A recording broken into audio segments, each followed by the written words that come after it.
नमस्कार, news capital express देख रहे हैं आप। मैं हूं आपके साथ गुंजन। बुलेटिन की शुरुआत करेंगे बड़ी खबर के साथ। मध्य प्रदेश में पुजारियों ने अपनी लंबित मांगों को लेकर मोर्चा खोल दिया है। भोपाल की शीतलदास बगिया के सामने हनुमान मंदिर पर पुजारियों ने मुंडन कराकर सरकार का पिंडदान किया। पुजारियों की मांग है कि कलेक्टर को व्यवस्थापक से हटाने, वंश परंपरा, गुरु परंपरा से नामांतरण, मंदिर की जमीन नीलामी बंद करने, समिति निर्माण रोकने की मांग को लेकर आंदोलन कर रहे हैं। केसरिया हिंदू वाहिनी सनातन कल्याण समिति के बैनर तले किए जा रहे प्रदर्शन में मध्य प्रदेश कांग्रेस से मंदिर पुजारी प्रकोष्ठ ने भी समर्थन किया और करीब 10 पुजारी संगठन में शामिल रहे। पुजारियों का कहना है कि जब तक सरकार मांगों को पूरा नहीं करती, जिला स्तर तक पुजारियों का कहना है कि जब तक सरकार मांगों को पूरा नहीं करती, जिला स्तर तक इस तरह के आंदोलन चलते रहेंगे।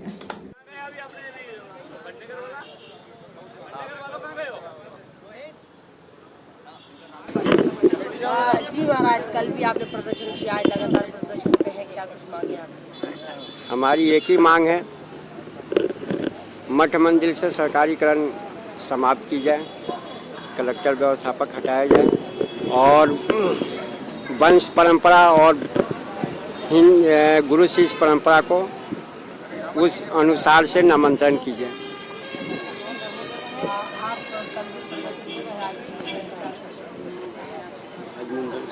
आज अभी मुंडन संस्कार किए, अभी कुछ क्षण पहले, और अगर सरकार हमारी बात नहीं सुनती है तो हम आत्मदाह भी करेंगे।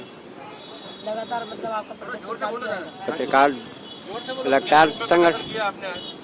आज हमने अभी मुंडन का प्रदर्शन किए हैं और सरकार अभी नहीं मानती है। सरकार का भी हमने खबर पहुंचाया है।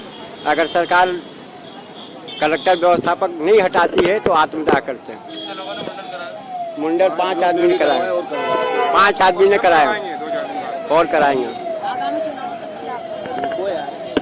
आगामी चुनाव में हम बीजेपी के विरोध में वोट देंगे। महंत जितेंद्र दास, केसरिया हिंदू वाहिनी सनातन कल्याण समिति संस्थापक अध्यक्ष। उमा भारती ने गांधी जयंती पर गांधी जी को नमन किया है और माता बेटी बाई सोशल वेलफेयर फाउंडेशन ने आज रविंद्र भवन भोपाल में गांधी जी का स्मरण करते हुए सामाजिक समरसता दिवस मनाया। लंका कई राक्षसों ने, कई लोग कंधा बदल देते हैं डोली देख करके। पहले मंदोदरी की डोली में लगे हुए थे, अब सीता जी की डोली में लग गए, क्योंकि रावण मर गया है इसलिए तो सीता जी की डोली में लग गए। स्कूलों में मिल रही है, वही सरकारी स्कूलों में कर दीजिए। हाँ, तैरने के लिए स्विमिंग पूल होता है, प्राइवेट है, तुलसीदास जी के नाम पर स्मारक है। ये प्रसंग सारे उनकी होती है। अब हमारा कहना ये नहीं है कि आप प्राइवेट स्कूल बैठ गए ना तो ये बात पार्लियामेंट में बोलेंगी फिर जाकर के। मैं आपको ये कह रही हूँ, वो सरकारी व्यवस्था को चैलेंज करेंगी, उस व्यवस्था को जो है तो, लेकिन वो गरीब फ्रेंडली नहीं है, गरीब के लिए उसका दोस्ताना बर्ताव नहीं है। इसी प्रकार से स्कूलों में जो पढ़ाई होती है, सरकारी स्कूलों में इतनी बिल्डिंगें बन गई, मेरे को अपने बारे में बोलने में बहुत शर्म आती है, क्योंकि मैं अपने आप को बहुत बुद्धू मानती हूँ। लेकिन जब मैं पहली बार मैंने बजट बनाया तो मैंने जो सर्व शिक्षा अभियान का पैसा था, मैंने कहा साइकिल पे और कंप्यूटर पे लगाओ। बोले क्यों, बिल्डिंग पे लगेगा। मैंने कहा ना, महुआ के पेड़ के नीचे बैठ के भी गांव का बच्चा पढ़ लेगा, लेकिन कंप्यूटर उसके हाथ में जरूर होना चाहिए और लड़की के पास में साइकिल जरूर होनी चाहिए। जन अभियान परिषद के प्रदेश उपाध्यक्ष जितेंद्र जामदार सीधी पहुंचे। जन अभियान के सभी सदस्य सहित तमाम एनजीओ और सामाजिक संगठनों के साथ बैठक की। यानी मूल रूप से जो अशासकीय क्षेत्र में काम करने वाली संस्थाएं हैं, वे स्वेच्छा से काम करते हैं। हमारा काम है उनका एम्पावरमेंट, सशक्तिकरण है। उस दिन के बाद हमारी भूमिका जो है वो स्पष्ट रहती है।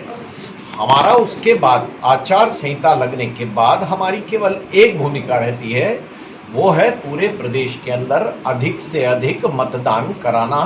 हम किसी भी पक्ष में या किसी पार्टी में जब बहुत बड़े आयोजन होते हैं तो जो रचना रहती है उसमें कभी कभी उसके अंदर इस प्रकार की घटनाएं होती हैं।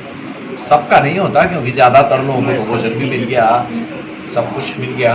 कुछ लोग रहते छात्र होकर वापस आए, सर प्रशासनिक व्यवस्था नहीं थी। नहीं, इतना बड़ा सम्मेलन था, कोई तैयारी नहीं थी। नहीं ये एकाध इसमें घटना इस प्रकार की हुई होगी, परंतु ज्यादातर लोगों से मैं लगातार मिल रहा हूँ और किसी ने मेरे पास, आप पहली बार बता रहे हैं ये तो माइक दूरी कर, किसी ने मुझे तो बताना चाहिए, मुझे तो अभी तक किसी ने नहीं कहा। अब सीधी शहर में हो रही अवैध शराब की तस्करी पर थाना क्राइम ब्रांच की लगातार कार्रवाई। 48 घंटे में 12 आरोपियों से जब्त की गई 339.27 लीटर अवैध देशी शराब एवं एक मोटरसाइकिल, एक एक्टिवा, कुल कीमत लगभग 3,50,000। हाँ सर। क्राइम ब्रांच भोपाल द्वारा लगातार शराब के तस्कर माफियों के खिलाफ कार्रवाई की जा रही। इस कार्रवाई में अवैध शराब बेचने वाले छोटे छोटे पेडलर्स, अवैध शराब को छोटे छोटे जो मोहल्लों में पहुंचाने वाले लोगों के खिलाफ कार्रवाई जारी। इस कार्रवाई में हम लोगों ने 2-3 दिन के लिए अभियान चलाया था। इसमें 1 दर्जन के करीब लोग पकड़े हैं और इनसे 350 लीटर के करीब देसी और विदेशी दोनों तरह की शराब जब्त हुई है। इसमें किसी स्थान पर जो 50 लीटर से ज्यादा शराब थी उसमें गिरफ्तार कर आरोपियों को जेल भेजा है। और उसके अलावा इनके किन सोर्सेज से शराब किन दुकानों से आ रही है, कौन इनके जो माफिया के साथ और कौन लोग जुड़े हैं जहां से ये शराब का जो परिवहन हो रहा है, उस पर भी हम लोगों ने इस विवेचना में तथ्य को लिया है और ऐसे लोगों का पूरी जानकारी मिलने पर उनके खिलाफ भी कार्रवाई की जाएगी। चुनाव को दृष्टिगत शराब के खिलाफ, सभी अवैध शराब की बिक्री के खिलाफ लगातार अभियान जारी है। सर करीब कितने लीटर शराब की पकड़ा है? करीब 340 लीटर के लगभग शराब हम लोगों ने करीब 1 दर्जन लोगों से पकड़ा है इस अभियान के दौरान और ये अभियान लगातार जारी है। एक तरफ लाडली बहनों को 450 रुपए का सिलेंडर देने की घोषणा करते हैं शिवराज सिंह जी और दूसरी तरफ कमर्शियल सिलेंडर पर 209 रुपए बढ़ा देती है और प्रमाण देती है शिवराज जी की जुबान की कोई कीमत नहीं। उनके द्वारा किया जा रहा हर वादा, हर घोषणा सिर्फ चुनावी जुमला है और 450 का वादा असल में 420 है। आज मैं ताल ठोक के पूछना चाहती हूँ कि कमर्शियल एलपीजी सिलेंडर का इस्तेमाल कौन करते हैं? आज 200 रुपए कम करते हैं और फिर 209 रुपए बढ़ा देते हैं। लगता है ये जो फर्जी स्वच्छता अभियान आप चलाते हैं, आज गांधी जयंती है, आप गांधी जी के ऐनक को अपनाते हैं लेकिन नजरिया नहीं अपनाते। पहले जनता की जेब काटते हैं और फिर खैरात में चबन्नी पकड़ा देते हैं। उज्ज्वला के नाम पर घोटाले चल रहे हैं। जिन लाभार्थियों ने खुद एजेंसियों पर जाकर लाभ नहीं मांगा, उनके नाम पर महीनों से फर्जी गैस सिलेंडर जारी है, टंकी रिफिल भी की जा रही है और कमर्शियल सिलेंडर इस्तेमाल करने वाले तो चूल्हा भी इस्तेमाल नहीं कर सकते। यानी डबल इंजन की सरकार ने उनका घर फूकने का इंतजाम कर दिया है।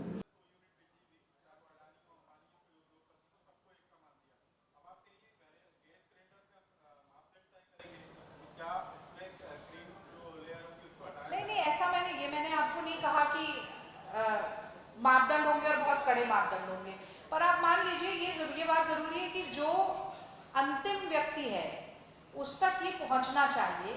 ज्यादा से ज्यादा लाभार्थी जो हैं उनको मिलना चाहिए, ज्यादा क्या सभी को मिलना चाहिए। लाभार्थी कौन होंगे इसके तो नियम पहले से तय है ना भाई। 82 लाख लाभार्थी है तो कोई नियम शिवराज सिंह ने भी बनाए होंगे, उसको और बेहतर हम जितना कर सकेंगे उतना करेंगे।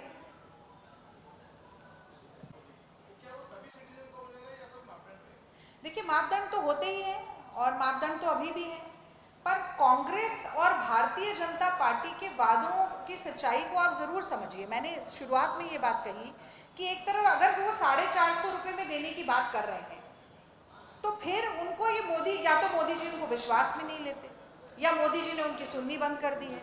तो कहीं ना कहीं अगर कोई वादा होता है तो उसके अनुपात में आप उसके वादे की खिलाफत ना हो, वादा खिलाफी ना हो, ये तो केंद्रीय नेतृत्व को भी देखना चाहिए। आज 209 रुपए बढ़ा दिए और एक और बात में जो कहना भूल गई कि ट्रैक रिकॉर्ड है भारतीय जनता पार्टी की सारी सरकारों का। जैसे ही चुनाव खत्म होता है वैसे वापस घरेलू गैस का दाम भी बढ़ जाता है, पेट्रोल डीजल का भी दाम बढ़ जाता है, सब लोग जानते हैं। और यही करते करते तो 400 रुपए से आज 1000 रुपए तक पहुंच गया और ये 2000 रुपए तक पहुंच गया है।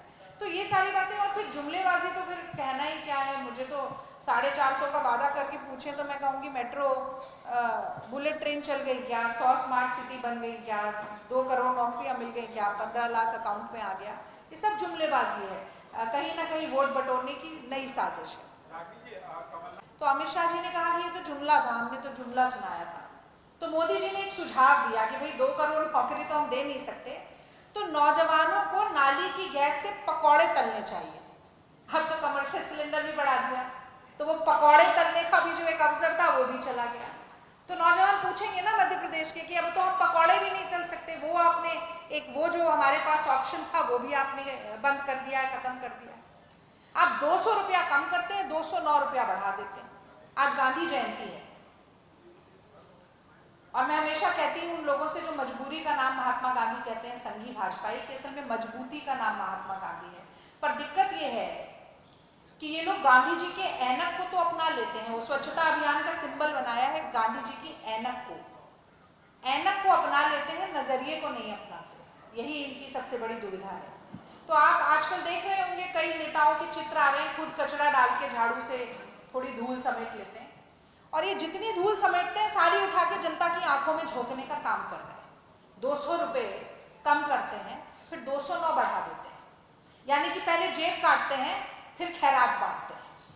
तो मैं मोदी जी और शिवराज सिंह जी दोनों से कहना चाहती हूँ कि असल में जो लोग जनता को मूर्ख समझकर बेवकूफ बनाना चाहते हैं ना, जनता को जब मौका मिलता है तो वो उन्हीं को बुड़बक बनाती है। अंग्रेजी में एक कहावत है, you can fool some people all the times, you can fool all people sometimes, but you can not fool everyone all the time. आप कुछ लोगों की आंख में हमेशा धूल झोंक सकते हैं, सब लोगों की आंख में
किसी चीज की कोई कमी नहीं है।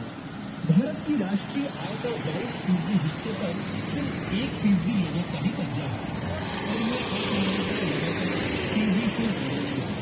भारत के 1% कमी ने देश को 69% भूमि का कब्जा किया है।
इंकलाब जिंदाबाद जिंदाबाद जिंदाबाद इंकलाब जिंदाबाद जिंदाबाद जिंदाबाद लड़ेंगे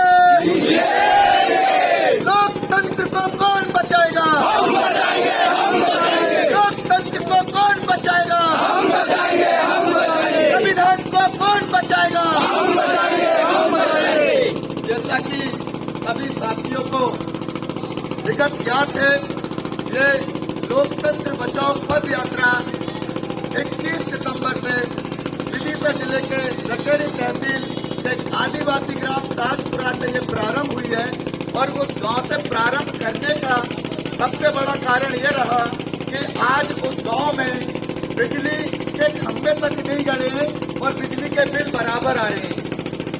पूरे जिले की परिक्रमा हमने की, हमें तरह तरह के लोग मिले, तरह तरह की समस्याएं मिली। उन सारी चीजों में सबसे ज्यादा हमें अगर देखने को मिला है तो आदिवासी और अहिरवार समाज की जो जमीनें हैं, जो राजा साहब के समय जिन जमीनों पर पट्टे दिए गए थे, उन पट्टों पर आज दबंगों का कब्जा है। लोकतंत्र बचाओ पद यात्रा निकालने की आज हम मजदूरों को जरूरत क्यों पड़ी? यहाँ पर सभी अधिक से अधिक लोग लेबर हैं, मजदूर हैं। तो दलित आदिवासी पिछड़े अधिकारों के लिए लोकतंत्र बचाओ पद यात्रा, तो ये लोकतंत्र बचाओ पद यात्रा आज हम जैसे गरीबों के लिए की जा रही है, क्योंकि हमें पता है कि हम राजतंत्र की व्यवस्था में हमारा जीवन कैसा उभरता, इसलिए लोकतंत्र को हम बचा रहे हैं। और हम सभी लोग यहाँ पर अधिकतर जो है 90% मजदूर हैं और 80% इसमें छात्र हैं। तो 11 दिन का सफर हम लोगों ने आसानी से पूरा किया। आज 12वां दिन है, तो आज 12वें दिन जिस तरीके से आप देख रहे हैं कि ये शिवराज मामा, आप हमें इतना बता दो कि लोकतंत्र को बचाने से आपको समस्या कहाँ पैदा हो रही है कि जो हम लोकतंत्र बचाओ पद यात्रा हमारी शांति से 11 दिन से चली आ रही है और आज यहाँ पर पुलिस प्रशासन को भेजकर जो पद यात्रा को आपने रोक दिया, ना हमारे पास कोई ऐसे अवैध हथियार है, ना कोई हमारे पास ऐसे नारे हैं, ना कोई पार्टी का झंडा है। शांति से हम लोग लोकतंत्र बचाने की बात कर रहे हैं। तो एक आज चुनाव आयोग जो काम करता है, कमीशन जो काम करता है जनता को जागरूक करना, वही काम हम लोग कर रहे हैं, जनता को जागरूक करना और दलित आदिवासी पिछड़े अल्पसंख्यकों को अधिकारों को सुरक्षित रखना। तो मैं आदरणीय राजा साहब से आग्रह करूंगा कि हम सभी लोगों को मार्गदर्शन दें, आगे हमें क्या करना चाहिए, क्योंकि शिवराज मामा तो ये भूल गया कि ना इसको तो लोकतंत्र की रोज हत्या करना तो रोज करता, और हम इसको बिल्कुल बर्दाश्त। केंद्रीय मंत्री प्रहलाद पटेल राष्ट्रपिता महात्मा गांधी की जयंती पर लोकल फॉर वोकल अभियान के तहत जवाहर चौक स्थित खादी भवन पहुंचकर खादी वस्त्र खरीदे। वहां मंत्री ने चरखा भी चलाया और मीडिया से चर्चा की।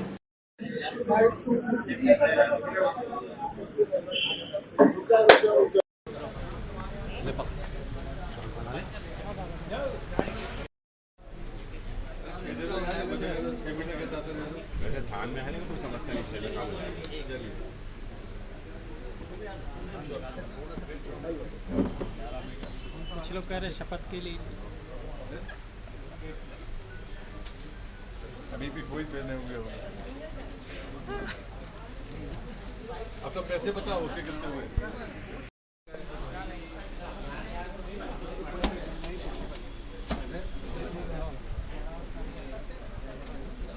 ये हो गया 11:30 और दे दो, 2 दे दो। चलो चलिए देखो ये कर रहा हूँ, इसको ले लो। सिस्टमेटिक तो है, बात बहुत ठीक है यार, कितनी दुकान को जमा रहे हो ना बराबर में।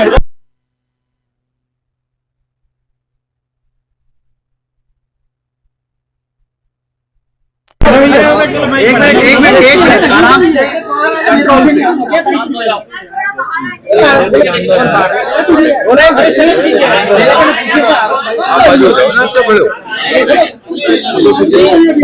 उनको डिस्टर्ब कर रहे हो, इसको तो बाजू में दे देंगे, पकड़े रहे।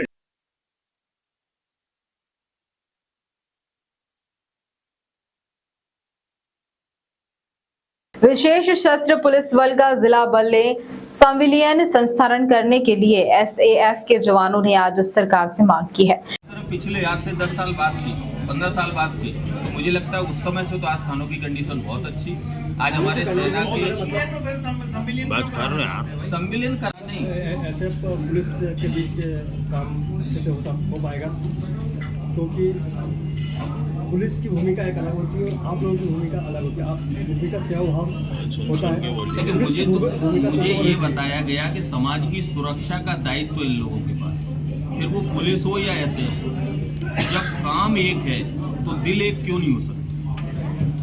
लेकिन आपको तो पता ही होगा कि मैं फिर उसी बात पे आता हूँ कि हमारे मुखिया इतने संवेदनशील हैं, उन्होंने हर जाति का ध्यान रखा, हर वर्ग का ध्यान रखा, हर लोग का ध्यान रखा, तो मुझे ऐसा लगता है कि वो हमारे परिवार का भी ध्यान रखा। इससे पूर्व में कभी आप उन्हें अवगत करा चुके हैं समस्याओं को लेकर? हाँ, बीच में हमने कराया, समय समय पर भारतीय जनता पार्टी के माध्यम से कराया, विभिन्न दलों के माध्यम। हमेशा अच्छा काम करने वाला फ्रंट में रहे और जो अच्छा काम नहीं करेगा वो रिजर्व। ठीक, ये हमारा मूल उद्देश्य।